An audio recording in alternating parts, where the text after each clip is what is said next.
On vous souhaite la bienvenue à ericlatour.com. Dans quelques instants, il sera question du marcheton Pattes de l'espoir au profit de la Société canadienne du cancer. Mais d'abord, il a vécu ses 3e Jeux olympiques comme gestionnaire des salles d'entraînement. Il arrive de Rio et j'ai nommé Yvan Ouellette.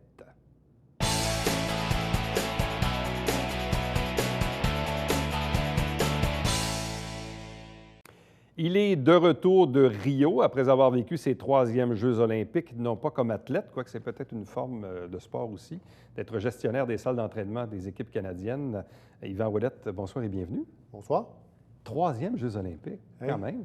C'est incroyable, hein? Ça passe. Tu vas à côté Richard Garneau bientôt, là.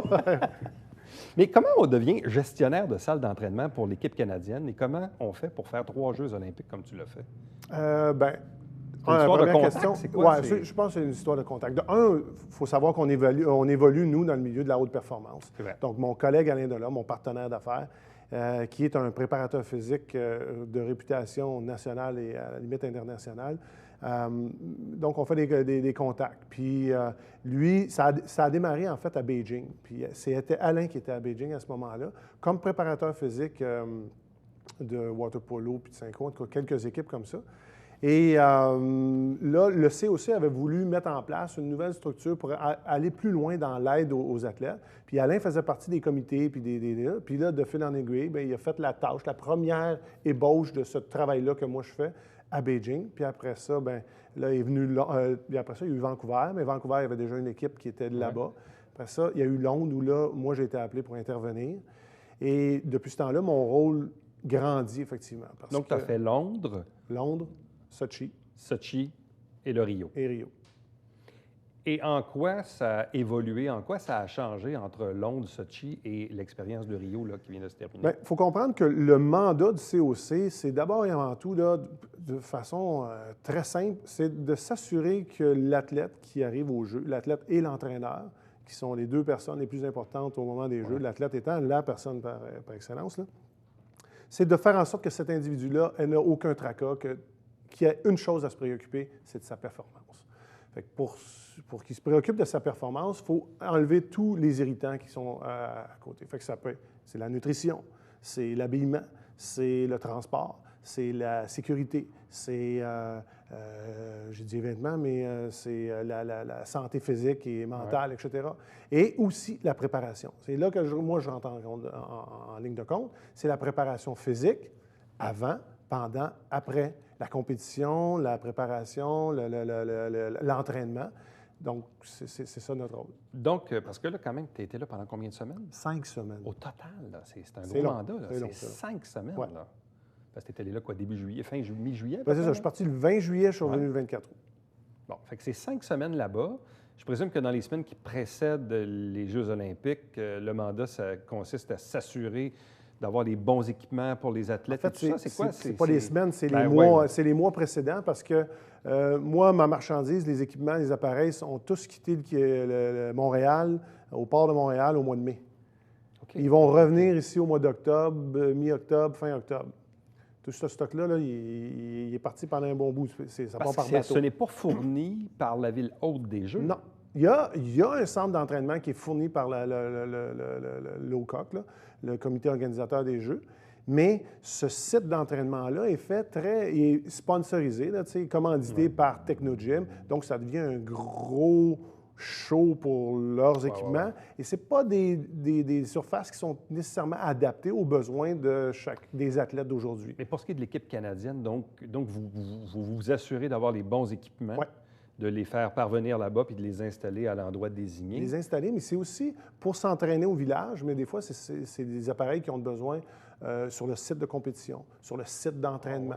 C'est pas juste à un endroit. Non, c'est à plusieurs endroits. Donc, dépendamment des sports, dépendamment de leur possibilité de médaille, il va s'en dire, un athlète qui a une possibilité de médaille a plus, puis a des besoins un petit peu particuliers, a plus de chances d'avoir une réponse favorable à ses besoins que l'athlète qui va finir 28e au ping-pong. C'est un peu comme dans le domaine du divertissement, quand tu as un artiste, un chanteur très, très hot qui veut avoir des petits biscuits avec du miel. Puis non, mais c'est ça, c'est-à-dire que Si tu es dans le top 5 de l'élite mondiale de ton sport, puis que tu as besoin de tel type d'appareil, ça se peut que tu l'aies. C'est ça. Le principe de « à nous le podium », cette initiative-là qui a été mise en place. Et c'est quoi des besoins particuliers, là, parmi exemple, parce que, bon, on a gagné une vingtaine de médailles. Il y a eu beaucoup de filles, d'ailleurs, qui ont gagné des médailles pour le Canada. Mais quels étaient les besoins particuliers, là, entre autres? On est beaucoup aujourd'hui dans le sport de haut niveau, de haute performance, dans la récupération-régénération.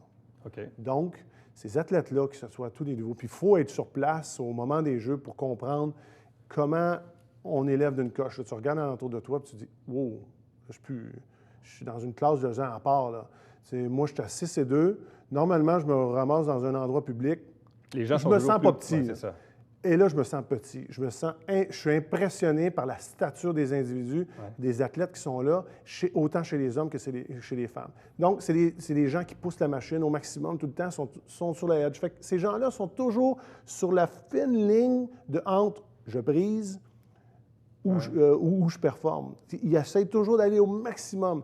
Et ça veut dire plusieurs, c'est dans la fréquence, c'est dans la durée de l'entraînement, c'est dans l'intensité.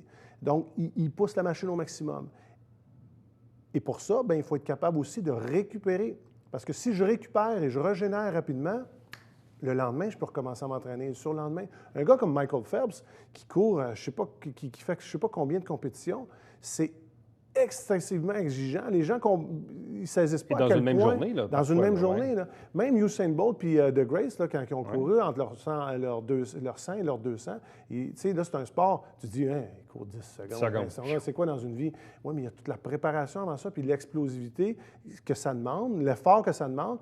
Bien là, j'endommage mes fibres nerveuses puis musculaires et je dois les régénérer. Et toute cette notion-là de comment je vais... C'est dans les appareils d'entraînement, mais c'est dans la nutrition, c'est dans le sommeil, c'est un paquet de choses, mais c'est là le nerf de la guerre aujourd'hui. Mais comment on arrive à régénérer l'organisme, entre autres via les appareillages physiques? Là? Comment on fait ça? Bien, c'est des bains d'eau glacée, c'est la massothérapie, c'est les systèmes d'automassage, etc. Toutes ces petites techniques-là que chacun des athlètes va s'approprier. Mais entre autres, il y a des appareils qu'on appelle, c'est des noms anglophones, mais Normatec ou Game Ready, ces appareils qui vont refroidir, très localiser, un refroidissement accéléré. D'autres, ça va être de l'automassage avec un système de pression d'air. Mais ça, c'est tous des appareils qu'on va fournir pour justement améliorer Mais vous étiez combien de personnes là, comme toi qui travaillaient pour l'équipe canadienne au niveau des gyms et tout ça? Je suis le seul. Au niveau des appareils d'entraînement, je suis le seul. Moi, dans mon domaine particulier, je suis le seul. Après ça, il y a toute une équipe médicale, des massothérapeutes, des physiothérapeutes, ces gens-là qui sont là pour le service des athlètes. Il y a des équipes qui sont grosses, qui arrivent avec leur propre staff, mais il y a des athlètes qui n'en ont pas de staff. Durant les Jeux, les gens, ils viennent te voir pourquoi, ils t'appellent pourquoi, ils te demandent quoi? Les athlètes ne viennent pas me voir pendant les Jeux, moi, très rarement, à part d'une situation bien particulière où on me demande d'aller entraîner Hugo Barrett. Je suis allé entraîner Hugo Barrett pendant une certaine période, mais c'est plus dans un processus d'aide. Les demandes me proviennent, moi, 6 mois, 1 an d'avance. Puis là, j'analyse le sport, les besoins, qu'est-ce qu'ils ont, qu'est-ce qu'ils font, c'est quoi leurs habitudes d'entraînement, qu'est-ce qu'ils ont besoin, eux, qu'est-ce qu'il va y avoir de disponible là-bas, où est-ce qu'on peut le trouver là-bas ou ici, ou doit-on l'amener, où on va l'installer. Ça prend des espaces. C'est bien beau de dire je veux une cage, je veux des poids, mais on va les installer où? Je veux un bain d'eau glacée. Est-ce qu'on a la possibilité de le faire? Fait qu'il faut regarder toute cette logistique-là, de savoir est-ce qu'on a la possibilité de le faire ou de ne pas le faire, puis à quel coût, etc. Donc, les évaluations, ça se fait l'année avant. Après ça, pendant les Jeux, là, après, moi, un coup, le gros de ma job se passe les 2 semaines avant les Jeux pour que le jour J, quand les athlètes arrivent, que ça soit prêt. Et évidemment, à toute fin. Pendant les Jeux, là, je deviens comme un troubleshooter. Je deviens un homme à tout faire. Je deviens T'éteins des feux. Je suis un gopher là, qui éteint des feux, effectivement. Mais des petits feux, des gros feux? Y a-tu des gros... C'est quoi qui peut arriver comme problème durant les Jeux? Il arrive de quoi m'amener au niveau d'alimentation d'eau, d'alimentation électrique? Regarde, j'ai réparé un fusil. Il y a un entraîneur de l'équipe de heptathlon, tu sais, le sport où ils font tir au fusil. Il avait un problème avec son fusil, il ne savait pas comment le réparer, il n'avait pas les outils. Il vient me voir, qu'est-ce qu'on peut faire? Bien, je regarde, moi, j'ai mes outils, j'apporte tous mes outils là-bas. On va patenter quelque chose. Idéalement, ça aurait pris un Dremel. Je n'avais pas de Dremel, mais on a trouvé une autre façon. On a peaufiné son petit fusil pour faire en sorte que ça fonctionne. Après ça, bien, ça va être d'aider à un entraînement, ça va être régler un problème ventilation, ça va être changer une porte de place, ça va être... OK. C'est réparer Donc, une roulette. 80 du boulot, c'est avant les jeux. C'est ça. Pendant les jeux, comme tu dis, là, on éteint des feux et des trucs comme Exactement. ça. Puis une fois les jeux terminés, bien... Là, il faut rempacter tout ça. Là, bon. on a hâte de revenir à la maison. Qu'est-ce qui t'a surpris de Rio, du Brésil, de l'organisation de ces jeux-là, si tu compares avec Londres et Sochi? Qu'est-ce qui t'a marqué au niveau de l'organisation, ou de la sécurité des lieux, ou je ne sais pas? Rien de particulier. Les jeux, c'est les jeux. Tout le monde, on fait toujours un grand plat de l'organisation, puis de ce que ça demande, puis les dernières minutes. C'est comme ça à tous les jeux. Il faut s'adapter, il faut vivre avec les us et coutumes de la région où on est, essayer de faire des liens, de créer des liens. Puis si tu te mets de chum, tu sais, c'est un peu comme dans n'importe quel... Tu te mets de chum avec le janitor ou le gars de l'entretien ou le gars de la sécurité, tu vas avoir des petits basse-droits, tu vas réussir à avoir des choses un peu plus rapidement. Okay. Mais des affaires qui vont mal aller, des choses qui vont changer. Un moment donné, tu arrives, puis hier, on passait par cette porte-là, aujourd'hui, on ne passe plus par cette porte-là, c'est par l'autre. Okay. Pourquoi? Tu peux péter les plombs, mais ça fait partie de la réalité des jeux. C'est en constante évolution. Il y a des ajustements qui se font, que ce soit au niveau de l'aménagement, de la sécurité, de la nourriture. Donc, il n'y a pas d'énorme différence entre les trois jeux que tu as vécus, là? Mais, je peux dire que, tu sais, je prends l'exemple de Londres, c'était plus structuré, c'est une culture qui est comme ça. On va aller en Corée bien, en 2012, puis après ça, à Tokyo. On s'entend que ça va être autre chose. C'est des gens qui sont extrêmement rigoureux. On n'arrivera pas dans cette façon de faire-là. Mais moi, quand j'arrive là-bas, j'arrive avec une attitude qui est très, je dirais pas désinvolte, mais beaucoup plus relax que je peux être dans la business tous les jours où on est plus nord-américain. Il faut que ça marche comme ça. Là, tu arrives, tu dis, écoute, j'ai un rôle à jouer, ça va prendre plus de temps. Je le sais d'avance que ça va prendre du temps. Donc, il ne faut pas que je sois offusqué parce que je suis pris dans le trafic ou j'ai été retardé au contrôle de sécurité ou j'essaie d'aller acheter. Ici, je vais aller acheter un appareil quelconque. Je sais où je vais aller, ça me prend une demi-heure, j'y vais, je l'achète, je reviens. Là, tu ne sais pas où tu t'en vas, tu ne sais pas quand tu vas y arriver, tu ne sais pas si ta carte de crédit va fonctionner, si fait que tu viens de perdre une demi-journée, là, quelque chose qui, ici, t'aurait pris une heure. Qu'est-ce qu'une expérience? En fait, en quoi les expériences olympiques que tu as vécues font de toi aujourd'hui, je ne sais pas moi, un meilleur gestionnaire, un meilleur entraîneur? En quoi cette expertise-là même te sert chez Actiform ou dans ta vie de tous les jours? Pas tant que ça, honnêtement. Je pense que c'est plutôt l'inverse. C'est les expériences que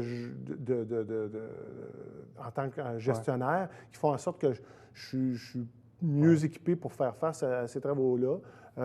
L'âge aussi, je pense, c'est une clientèle qui est assez jeune. Le staff du COC, c'est relativement jeune. J'ai une certaine maturité. Je prends les choses un peu différemment. Mais bon, au-delà de ça, c'est l'expérience. Il va sans dire que je reviens ici, les gens sont curieux, ils veulent savoir comment ça a été, etc. Je suis privilégié de la vie, là. On était 725 Canadiens au total, 300 quelques athlètes, un certain nombre de staff, mais des gens qui sont dans le cœur comme moi je l'ai été. Tu sais, c'est un privilège que j'ai. J'essaie de le savourer au maximum. Je ne veux pas être prétentieux avec ça non plus. J'essaie de la couler un petit peu plus douce par rapport à ça. Mais c'est vraiment vivre des choses à l'intérieur. C'est incroyable. Puis la qualité des gens, c'est incroyable. Là. Les athlètes, tu dirais, des fois, c'est un peu des prima donna, mais quand arrive le temps des Jeux, ces gens-là sont d'une ouverture incroyable. Une Eugénie Bouchard, qui normalement joue un peu la starlette, elle avait son propre bouncer sur les Jeux. C'est un privilège que peu d'athlètes ont, mais elle a été d'une gentillesse puis d'une disponibilité envers tout le monde, autant dans fait que la dynamique est bien différente pendant les Jeux qu'ailleurs. Yvan Ouellette, merci beaucoup. Au plaisir. Merci. Restez avec nous. Au retour, on vous parle de l'événement Pattes de l'espoir.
Coulisses Bêta, jeudi, 19h.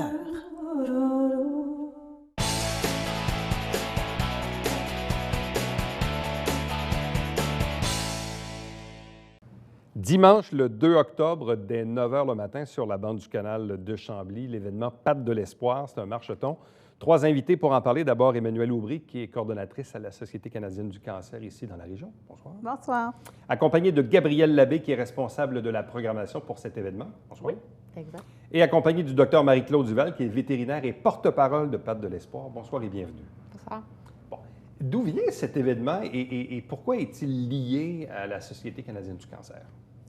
L'événement est né il y a 17 ans dans la région de Québec.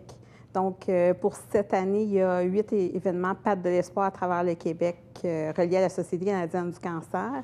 On y va avec la prévention. Donc, côté marché, l'aspect familial, c'est vraiment cet aspect-là qui est relié directement à la Société canadienne du cancer.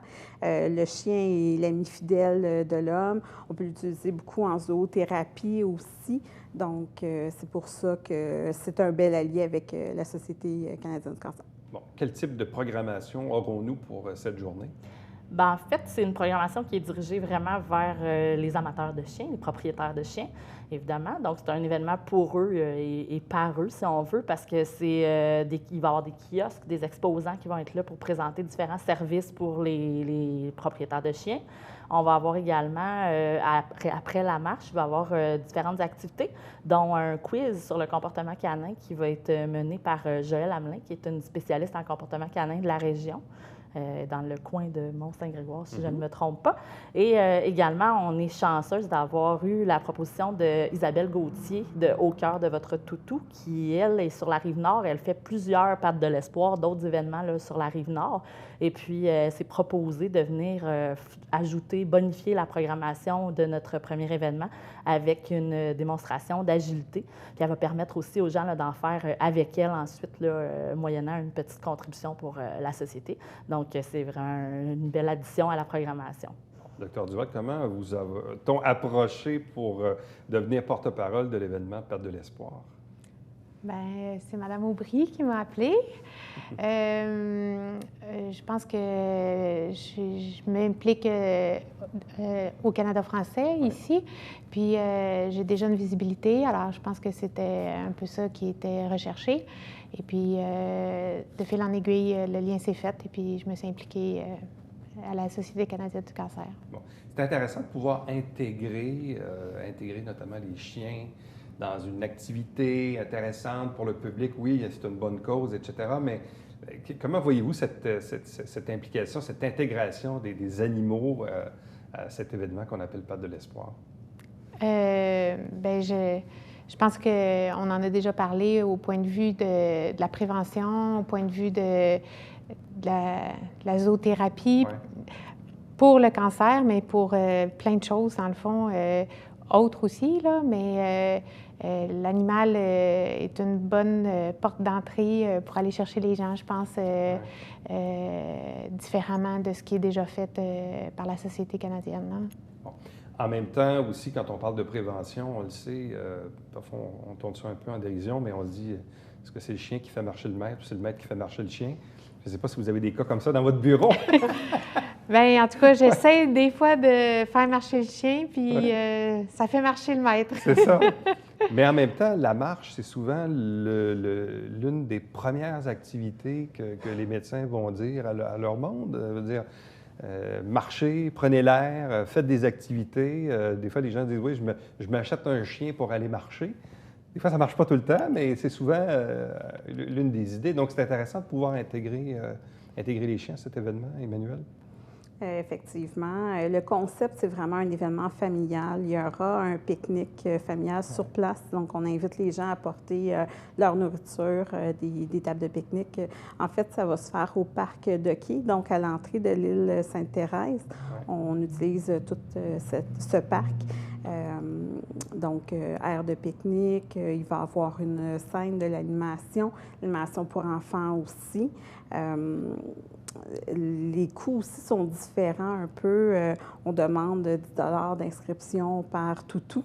Ouais. Et puis, on demande aussi si les gens sont capables d'amasser des fonds, faire une collecte de fonds avec leur chien. Mais la base de l'événement est vraiment une sortie familiale un dimanche matin. Ça ne prend pas beaucoup de temps. On parle de 9h à 13h pour ce qui est de l'activité complète. Et puis, c'est une bonne façon aussi d'amasser des fonds, les voisins, la parenté, de pouvoir contribuer à la cause. Bon, Gabrielle, les gens, dans le fond, vont marcher pendant combien de temps? C'est une marche, il y a 3 diverses longueurs. Là. Emmanuel, si je ne me trompe pas, c'est 2, 5 et 7 km. OK, parfait. Je voulais juste être certaine de ne pas me tromper. Donc, on a du 2, du 5 ou du 7 km toujours sur la bande du canal? Exact. C'est un aller-retour. Là, évidemment, les gens retournent ensuite vers le site de l'événement parce que les kiosques sont là dès le départ, dès le matin. À l'inscription, les gens peuvent commencer à visiter les exposants.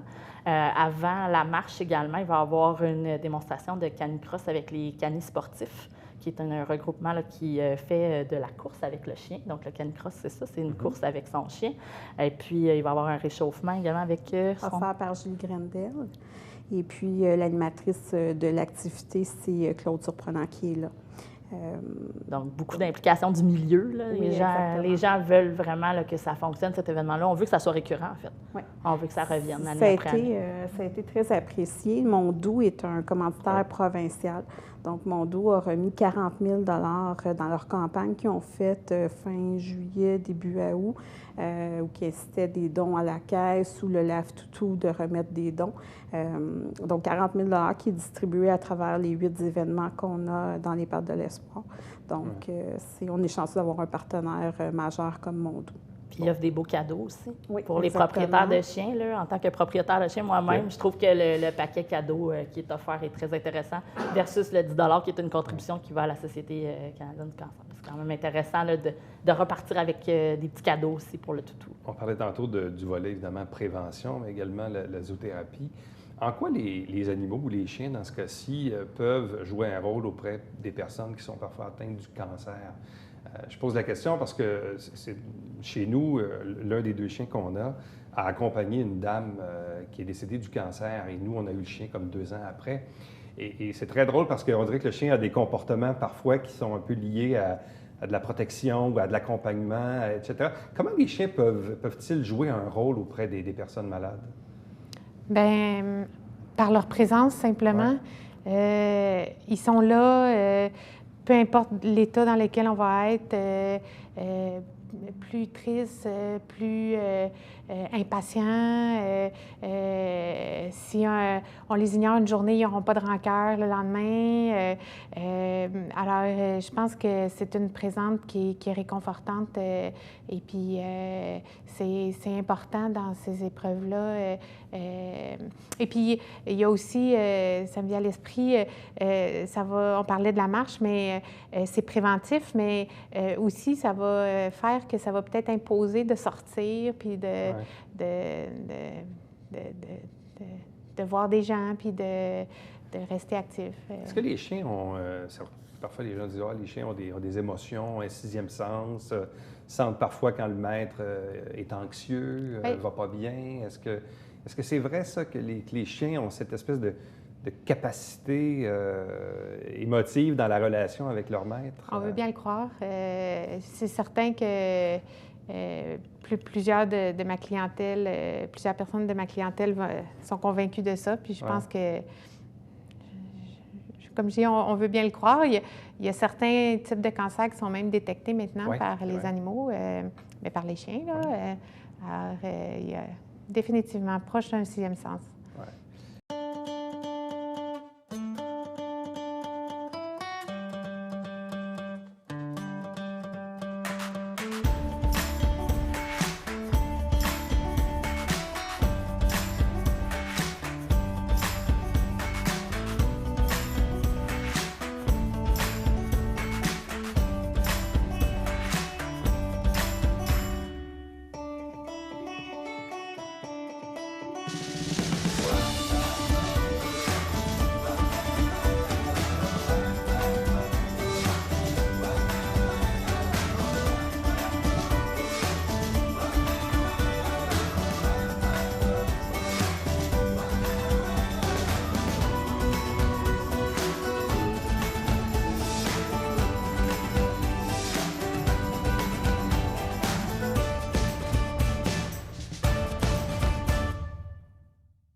Donc, les gens peuvent s'inscrire à l'avance, en ligne? Les gens peuvent s'inscrire en ligne sur www.patdelespoir.ca.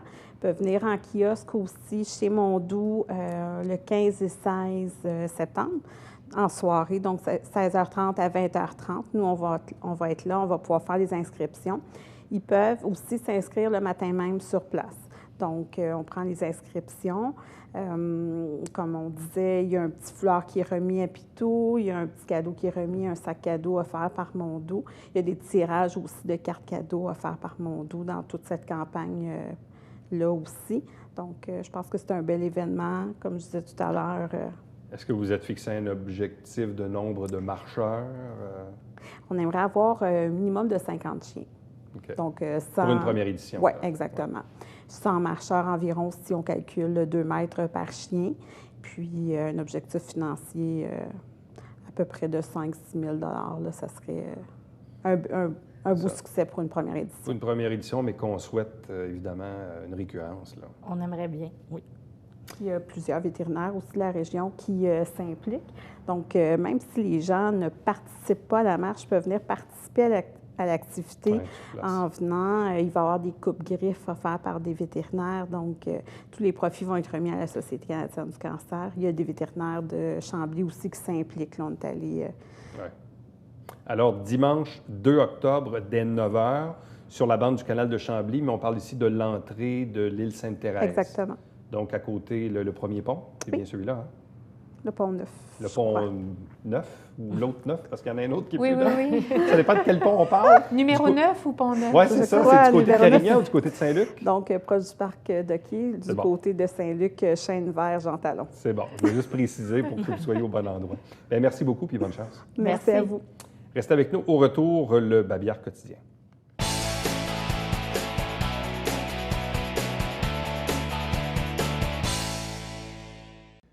À chaque saison, la Ville de Saint-Jean-sur-Richelieu offre des ateliers au niveau du département des loisirs. Donc, c'est toujours le temps de vous inscrire. Faites-le en ligne, c'est beaucoup plus facile et beaucoup plus simple. Chaque semaine, on vous présente des extraits du conseil municipal. L'émission s'appelle Saint-Jean-sur-Richelieu et chaque dimanche matin, 9h30 en direct, c'est notre télé bingo. Nous, prochain rendez-vous, c'est demain. Bye bye.